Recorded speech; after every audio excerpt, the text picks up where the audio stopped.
কাউয়া কাউয়া স্লোগানে ওবায়দুল কাদেরের বাড়িতে হামলা ভাঙচুর। গুড়িয়ে দেওয়া হলো ৩২ নম্বরের বাড়ি। সুধা সদনে আগুন, ভেঙে দেওয়া হয়েছে খুলনায় শেখ বাড়ি। চট্টগ্রাম, সিলেট, রংপুরে মুরাল, কুষ্টিয়ায় হানিফের বাসভবন। হাসিনা ভুল প্রজন্মের সঙ্গে পাঙ্গা নিয়েছে, মন্তব্য হাসনাত আবদুল্লার। প্রধান উপদেষ্টাকে ২টি সিদ্ধান্ত নেওয়ার আহ্বান পিনাকির। হাসিনা নিষিদ্ধ হয়ে গেছে, আওয়ামী লীগও হবে, হুঁশিয়ারি বিএনপি নেতার। সংসদে বিরোধীদের তোপের মুখে মোদী সরকার, অবৈধ ভারতীয় অভিবাসীদের হাতকড়া শিকল পরিয়ে ফেরত। কাউয়া কাউয়া স্লোগানে ওবায়দুল কাদেরের বাড়িতে হামলা ভাঙচুর।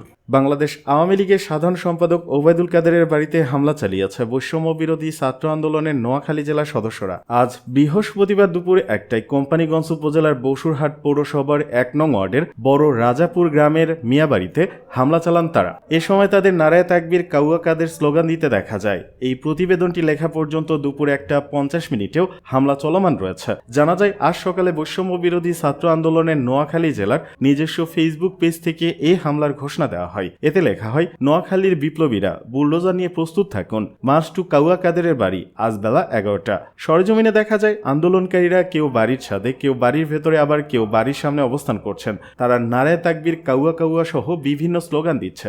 এ সময় তারা বাড়ির বিভিন্ন আসবাবপত্র, ছাদের রেলিংয়ের ও সামনে থাকা পোড়া একটা গাড়িতে আগুন দেন। স্থানীয় বাসিন্দা সাইফুল ইসলাম সংবাদ মাধ্যমকে বলেন, বাড়িতে ওবায়দুল কাদেরের নিজস্ব কোনো ঘর নেই, যেটি আছে সেটা তার ছোট ভাই কাদের মির্জার। সামাজিক যোগাযোগ মাধ্যমে ঘোষণা দিয়েছিল বেলা ১১টায় হামলা করা হবে, তাই সকাল থেকে সাংবাদিকরা বাড়ির সামনে অবস্থান করেন। বিভিন্ন স্থান থেকে উৎসুক জনতা বাড়িটি দেখতে আসে। আন্দোলনকারীরা বলেন, সারা দেশে শিক্ষার্থীদের উপর হামলা ও উস্কানিমূলক বক্তব্যের জন্য দায়ী আওয়ামী লীগের সাধারণ সম্পাদক ওবায়দুল কাদের। আজ সেই রাগ ও ক্ষোভের বহিঃপ্রকাশ ঘটাচ্ছে ছাত্র জনতা। সবাই কাউয়া কাউয়া স্লোগান দিচ্ছে। এমন খারাপ রাজনীতি কেউ করলে তাদের এমন পরিণতি হবে, এটাই আমাদের শেষ কথা। এদিকে গুড়িয়ে দেওয়া হলো ৩২ নম্বরের বাড়ি।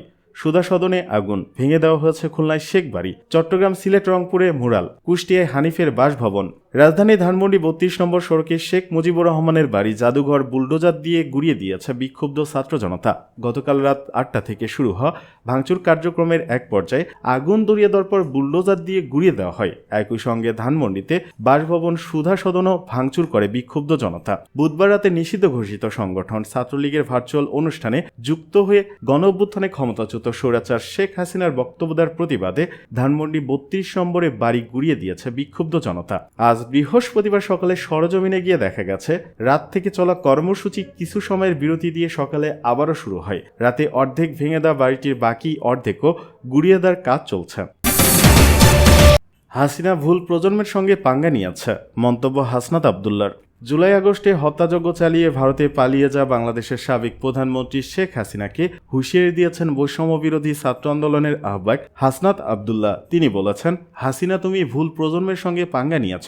বৃহস্পতিবার নিজের ভেরিফাইড ফেসবুক আইডিতে এক পোস্টে এ মন্তব্য করেন হাসনাত আবদুল্লাহ। ছাত্র সমাজের উদ্দেশ্যে বুধবার রাত ৯টায় শেখ হাসিনা ছাত্রলীগের ফেসবুক পেজে এসে বক্তব্য দেবেন বলে প্রচার করা হয়। এই ঘোষণাকে কেন্দ্র করে গতকাল দিনভরই সামাজিক যোগাযোগ মাধ্যমে চলে উত্তেজনা। বৈষম্য বিরোধী ছাত্র আন্দোলনে অংশ নেয় অনেক শিক্ষার্থী ও অনলাইন অ্যাক্টিভিস্ট ফেসবুকে ধানমন্ডি ৩২ অভিমুখে বুলডোজার মিছিল এবং মার্চ টু ধানমন্ডি ৩২ কর্মসূচির ডাক দেন। এদিন বিকেলে ধানমন্ডির ৩২ নম্বরের বাড়িটি গুড়িয়ে দেওয়ার হুঁশিয়ারি দিয়ে ফেসবুকে একাধিক পোস্ট দেন ইনকিলাব মঞ্চের আহ্বায়ক ও জাতীয় নাগরিক কমিটির সদস্য শরীফ ওসমান হাদি। নিজের ভেরিফাইড ফেসবুক অ্যাকাউন্ট থেকে ধানমন্ডি ৩২ ভাঙার ডাক দেন বিদেশে অবস্থানরত অনলাইন অ্যাক্টিভিস্ট পিনাকি ভট্টাচার্য। তিনি লিখেন, থাকবে না ৩২ নম্বর, থাকবে না ইনকিলাব জিন্দাবাদ। সন্ধ্যা ৭টার পর বৈষম্য বিরোধী ছাত্র আন্দোলনের আহ্বায়ক হাসনাত আবদুল্লাহ এক ফেসবুক পোস্টে বলেন, আজ বুধবার রাতে বাংলাদেশ ফ্যাসিবাদের তীর্থভূমিমুক্ত হবে। এরপরই ধানমন্ডি ৩২ নম্বরে শেখ মুজিবের বাসার সামনে এসে জড়ো হতে শুরু করেন বিক্ষুব্ধ ছাত্ররা। পরে রাত ৮টার দিকে বাড়িটিতে প্রবেশ করেন তারা। সময় বাড়ার সঙ্গে সঙ্গে ভিড়ও বাড়তে থাকে। সে সময় বাড়িতে ব্যাপক ভাঙচুর চালানোর পর আগুন ধরিয়ে দেওয়া হয়। একই সঙ্গে প্রবেশ মুখে স্থাপিত শেখ মুজিবুর রহমানের মুরালটি সম্পূর্ণ ভেঙে ফেলা হয়। পরে রাত 10টা 50 বাড়ির সামনে বুলডোজার আনা হয়। বৃহস্পতিবার সেই বুলডোজার দিয়ে বাড়িটি ভেঙে গুড়িয়ে দেওয়া হয়। এদিকে প্রধান উপদেষ্টাকে 2টি সিদ্ধান্ত নেওয়ার আহ্বান পিনাকির। উপদেষ্টা ডক্টর মোহাম্মদ ইউনূসকে রাষ্ট্রের সকল স্থাপনা থেকে শেখ মুজিবুর রহমানের ছবি সরানো ও গোপন বন্দিশালা পরিদর্শনের আহ্বান জানিয়েছেন বিদেশে অবস্থানরত লেখক ও অনলাইন অ্যাক্টিভিস্ট পিনাকি ভট্টাচার্য। বৃহস্পতিবার এক ফেসবুক পোস্টে তিনি একথা বলেন। পোস্টে তিনি বলেন, গতকাল বুধবার বিকেল থেকে নাটকীয়ভাবে বদলে যাওয়া পরিস্থিতিতে আজ মন্ত্রিপরিষদ সভায় দুইটি সিদ্ধান্ত গ্রহণ করা খুবই জরুরি। প্রথমত, দেশে ও বিদেশে অবস্থিত বাংলাদেশ সরকারের সকল স্থাপনা থেকে ফ্যাসিবাদী দুঃশাসনের প্রতীক শেখ মুজিবুরের ছবি এবং যে কোনো ধরনের চিহ্ন আগামী 48 ঘন্টার মধ্যে সরিয়ে ফেলতে হবে। দ্বিতীয়ত, ভুক্তভোগী এবং গণমাধ্যম কর্মীদের সঙ্গে নিয়ে প্রধান উপদেষ্টা ডক্টর মোহাম্মদ ইউনূস সামরিক গোয়েন্দা সংস্থা ডিজিএফআই এবং র্যাব পরিচালিত গোপন বন্দিশালা পরিদর্শনের অবিচল সিদ্ধান্ত গ্রহণ ও সেগুলোতে যার তারিখ ও সময় ঠিক করে তা আজ প্রেস ব্রিফিংয়ে বলে দিতে হবে। হাসিনা নিষিদ্ধ হয়ে গেছে, আওয়ামী লীগও হবে, মন্তব্য বিএনপি নেতা অ্যানির। আওয়ামী লীগের সমালোচনা করে বিএনপির যুগ্ম মহাসচিব শহীদ উদ্দিন চৌধুরী অ্যানি বলেছেন, তাদের টাকা কি শেষ হয়েছে? দেশ থেকে সবাই কি চলে গেছে? তারা বাড়িঘর তো রেখে গেছে, জায়গা জমি তো রেখে গেছে।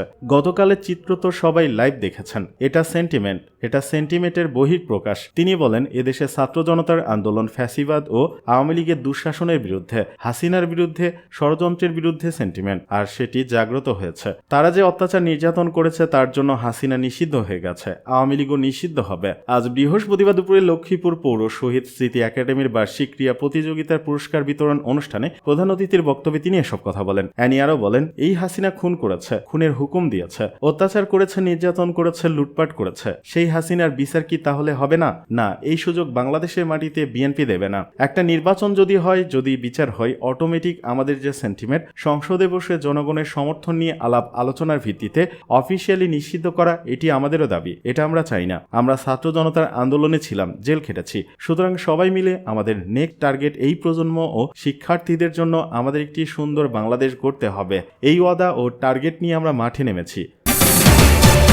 এদিকে অবৈধ ভারতীয় অভিবাসীদের হাতকড়া শিকল পরিয়ে ফেরত, সংসদে বিরোধীদের তোপের মুখে মোদী সরকার।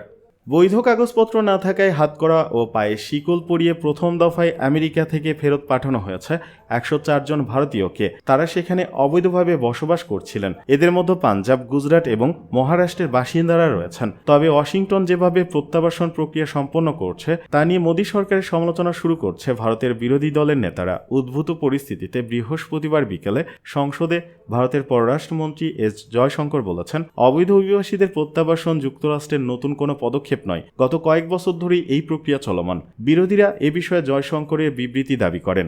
এরপর তিনি বলেন, প্রত্যেক বছরই কিছু না কিছু অবৈধ ভারতীয় অভিবাসীকে ফেরত পাঠানো হয়। 2012 সালে এই সংখ্যা ছিল 530 জন এবং 2019 সালে ছিল 2000। এর আগে তৃণমূলের এক এমপি প্রশ্ন তোলেন, কেন ভারতীয়দের ফেরত আনার জন্য মোদী সরকার কোনো প্লেন পাঠাচ্ছে না? যুক্তরাষ্ট্রে অবৈধভাবে প্রবেশ করা প্রায় 100 ভারতীয় অভিবাসীকে দেশে ফেরত পাঠানো হয়েছে।